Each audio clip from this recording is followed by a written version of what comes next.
May mga, ito naman ay tungkol naman sa ating kalusugan dahil may mga reports na tumataas yung bilang ng mga tinatamaan ho ng Mpox dito sa Pilipinas, especially meron sa Cebu, Iloilo, then Davao de Oro. Nako.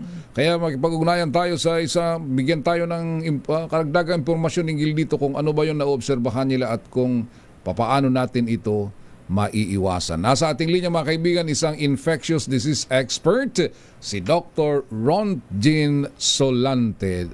Doc Ronjin, sir, good morning. Welcome sa DZRH with Raymond and Elaine. Good morning, Doc. Hi, Raymond and Elaine. Good morning. Yes, Doc, kumusta ang inyong monitoring? Totoo nga bang tumataas talaga ang kaso ng Mpox? Yes, Raymond. No? Actually, these are mga new cases na nakikita dito sa mga lugar na hindi natin in-expect na medyo may pagtaas.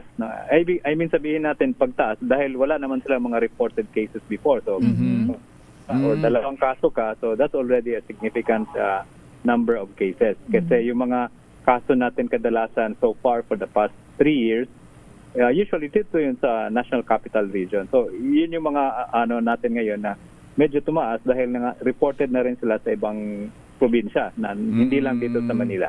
Kumbaga dati, yung kung mayroon man ay mostly sa NCR. Pero ngayon, umabot na sa mga probinsya, Doc, ano?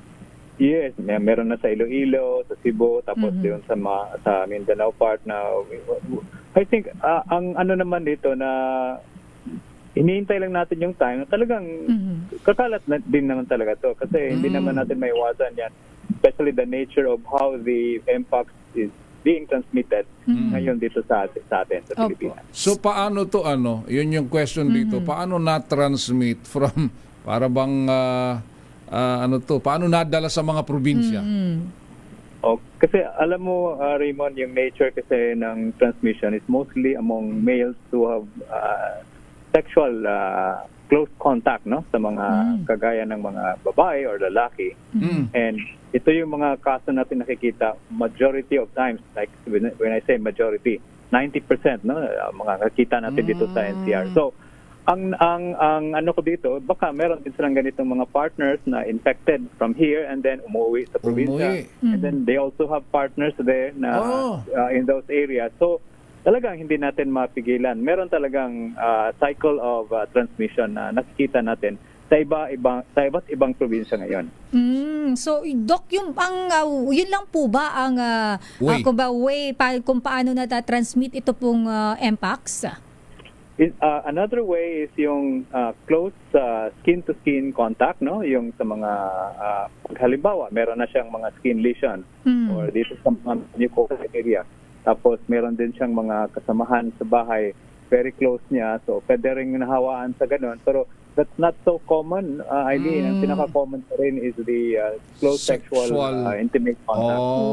Yun pala yung... So kumbaga, makikita dito yung talagang kumbaga doon sa pagkakaroon ng sexual partner, doon talaga siya nakatutok. Ang banggit nyo kanina, 90%, Doc? Yes, kasi ang currently circulating na Mpox sa Philippines is the Clade 2. Ito yung Clade 2 na ito yung naalala mo 2021 ba yun na dineclare ng 2020 before the pandemic, dineclare ng WHO na merong pagtaas doon sa ibang bansa outside of Africa, kagaya ng US, Europe, and it is driven by close sexual intimate contact. So ito din yung mga Clade 2 na nakikita natin in the past na in fact kami dito sa San Lazaro, parang common na lang yan because every month meron talaga kaming mga ganitong klaseng kaso. Pero yung yung origin niya is galing sa ibang bansa ito, Doc Ronjin? Yes, galing sa ibang bansa tapos nadala na dito. So meron na ring tinatawag na local transmission. So yung meron kang infected, nakipag close contact sa isang another infected person, dito na yun. Yun yung tinatawag natin na local transmission. Doc, ano kaya yung mga early signs na symptoms nitong pagka ikaw ay may Mpox na para po aware din yung ating mga kababayan? Yun. So, unang-una dyan, the first 2 to 3 days, merong non-specific symptoms, no? Lagnat, humihina ang katawan, masakit ang katawan, masakit ang ulo. And then after that, 3 to 5 days, lumalabas na itong mga skin lesions. Ang mga skin lesions nito, kadalasan doon sa mga area of where the contact is, no? Kagaya ng sa bibig, kagaya nito sa mga maselang parte sa katawan natin. And in some patients, lumalago yan, papunta sa paa, papunta sa kamay, or dito sa chest area. Hanggang dumadami yan sila. Hanggang umiitim na yan sila for the next 5 to 7 days, hanggang mag-dry up, and then mawawala na, usually on the 14th day hanggang 21 days. So, kung ganun, kasi kung minsan yung ating mga kababayan, baka biglang akala, hindi nila suspected MPOX, baka yung para bang yung baka kulugo lang ito. Baka ano lang to eh. Oo, baka diba? skin disease lang na nakuha ko sa diba? pagsuswimming. Mga ganun. Doc, ano? Oo. Importante din na parang kung sa tingin nila hindi ma-explain kung ano itong lumalabas na mga rashes nila kasi or mga skin lesions, mas maigi pa rin na pag lumalabas yan, magpatingin. Especially if you are in an area na merong ganitong mga kaso, napaka-importante nun para at least masuri ka agad, matest. Ang confirmatory kasi nito, Raymond, dito pa rin sa RITM. No? So, ibig sabihin, pag mag-collect ka ng specimen, it will take time for you to get the result. No? Yes. 1 week or 2 weeks, malaman mo kung MPOX. So, minsan, hindi mo alam, kumalat ka na, nakahawa ka na pala. Parang gano'n. Pero Doc Ronjin, paano yung gamot nito? May yung availability ng gamot sa atin? Yes, ang magandang balita lang yan. So, hindi naman sa magandang balita kasi nagka-MPOX. Pero at least meron tayong gamot na nakukuha natin ngayon sa mga Department of Health, especially in some selected referral hospitals, no? So like us here in San Lazaro, makaka-access tayo ng ganong gamot para lang hindi kakalat yung infection at hindi pupunta dun sa mga komplikasyon na medyo involving the brain, involving the lungs, no? Meron kasing ganong komplikasyon ang MPOX din. Ano yung worst case kapag ikaw ay tinamaan ng MPOX? Well, ang pinaka-worst case niyan, pag immunocompromised ka, mababa ang immune response mo, talagang meron kang systemic na complications pagpunta sa liver, sa lungs, no? And sa brain. Yun ang medyo complications niya. Meron na bang recorded death, Doc Ronjin, dahil sa MPOX lately? Yes, meron na. No? I think that was recorded a month ago. Tapos immunocompromised yung patient. We also have one here in San Lazaro na severely immunocompromised. So ang nakadali sa kanya yung pagiging immunocompromised niya. Mas mabilis siyang kumbaga nag-deteriorate ang pasyente dahil nga wala na siyang immune response na lumalaban. So mas lalong kumalat yung mikrobyo at nagko-contribute pagka immunocompromised niya. Doc, dito po sa mga nabanggit natin na lugar kanina, kasama yung Iloilo, Davao de Oro, of course, and Cebu. Sa NCR, matagal na pong may na-record na MPOX. Base po sa available datos na hawak po ninyo, gaano na po karami sa buong Pilipinas ang nagkaroon ng MPOX? Irene, wala tayong bagong kasi yung last na meeting namin, ang pag-alaman ko, umabot na tayo ng mga more than 30 plus, no? Pero 30 plus. So far ngayon, wala pa akong nakikitang latest na update. Pwede nating hintayin yung data na yan para lang ma-confirm kung ilan. Kasi alam mo na, yung iba naman dito na mahirap din matrace, no? Dahil because the fact na pag ma-diagnose sila, natatakot din sila na ma-label na mayroong ganitong sakit. No? So alam mo naman yung stigma. Hindi nagpapa-check up. Hindi nagpapa-check up. Kaya merong elemento dyan na parang baka mayroong tayong mga under-reporting na nangyayari. Kaya sinabi ko kanina na hindi ko ma-rule out na itong mga impacts na to talagang meron na rin sa ibang probinsya, hindi lang sa National Capital Region. Doc Ronjin, may bakuna na ba? against Yes, Mpox? yes, Raymond, may bakuna. Kaya lang, ang bakuna hindi available sa Philippines. Doon Naku. lang sa mga areas na mga high risk, kagaya doon sa Africa, US, no, at saka some countries in Europe. No, sila naman talaga yung mabigyan ng access mga ganyang klaseng bakuna. Pero marami tayong mga OFWs doon sa Africa and nababanggit. Ano ba to? Meron na pag-uusapan nyo na ba dyan, let's say with other government agencies na, halimbawa ang DFA or ang DMW na yung mga nanggagaling doon or papunta doon dapat mabakunahan against Mpox? Yun, magandang tanong yan. Ang pagbabakuna sa Mpox ay only targeted to those who have high-risk behavior. High-risk behavior, yung may mga multiple sexual contact, no? Sila yung mga target nito. And then so hindi lahat ay kailangang magbakunahan at hindi lahat dapat bakunahan.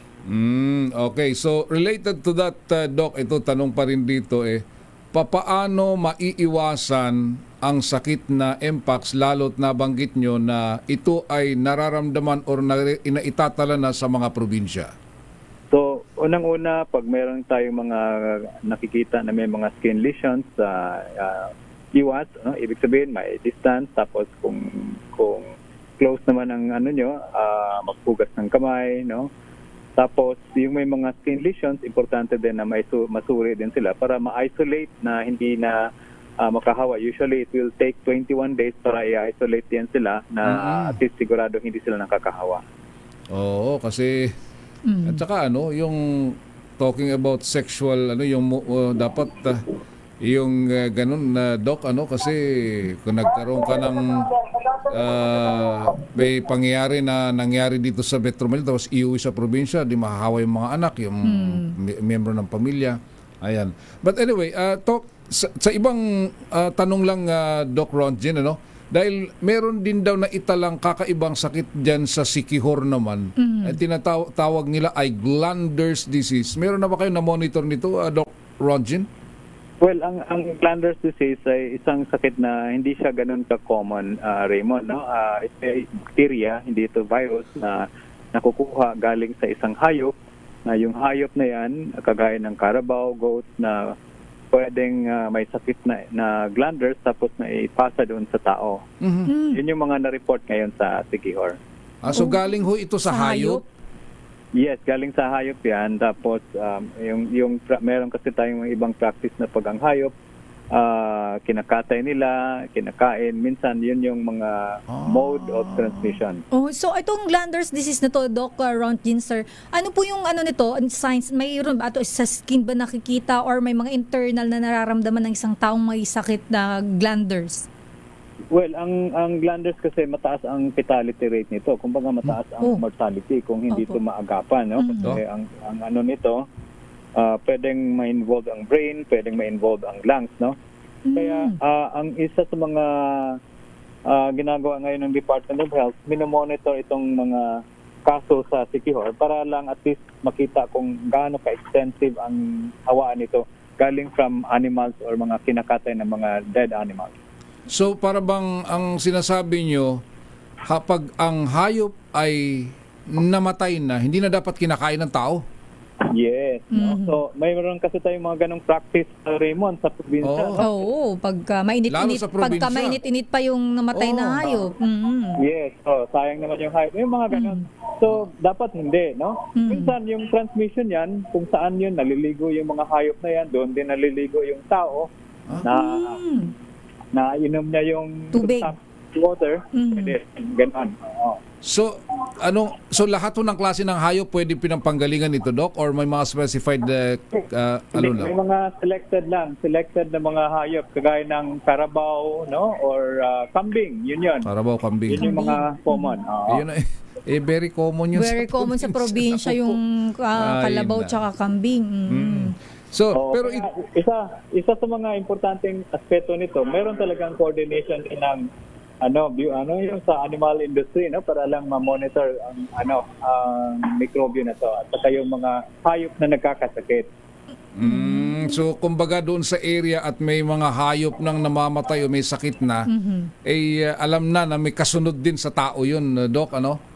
Yes, importante ang Bureau of Animals dito kasi sila din dapat monitor sa mga hayop kung Okay. anong mga klaseng hayop ang meron itong mikrobyo para Opo. at least maabisuhan sa community na pag meron kang mga ganitong inalagaan, i-monitor nila kung ang hayop ay nagkasakit o hindi maganda ang pakiramdam at huwag nilang katayin, huwag nilang kainin. Yun, right. So ito, Doc, panghuli na lang, apart from napag-usapan natin, Mpox and yan, glanders disease na yan, ito nagkakaroon ng transition period naman ang panahon mula sa mainit, pagsisimula na ng tag-ulan. Ano yung mga sakit naman na, dapat iwasan sa ganito na panahon na ito? Alam mo, Raymond, palagi naming sinasabi yan yung mga sakit na endemic sa atin. No? I mean, infectious disease na endemic, kagaya ng dengue. Ayun. Yung dengue kasi whole year round yan eh. Oo. Hindi na natin nakikita kung ano lang yan, tag-ulan, tag-init. Matag-ulan man yan, matag-init, meron pa rin tayong dengue. Tapos yung mga tag-ulan, pagpasok sa tag-ulan, yung pag may baha, yung leptospirosis, no? And then yung binabantayan din natin itong mga respiratory tract infections kagaya ng flu or even COVID kasi sa ibang bansa meron ng pagtaas ng mga COVID, no? So isa din yan sa mga binabantayan natin sa mga hospital kung meron bang na-admit because of these mga respiratory viral infections. All right. Well said, Doc. Ron Jean, salamat po sa oras at once again, thank you very much. Thank you, Doc. Thank you and good morning. Mga kaibigan, Dr. Ron Jean Solante, isang infectious disease expert at connected doon sa San Lazaro Hospital, binanggit niya.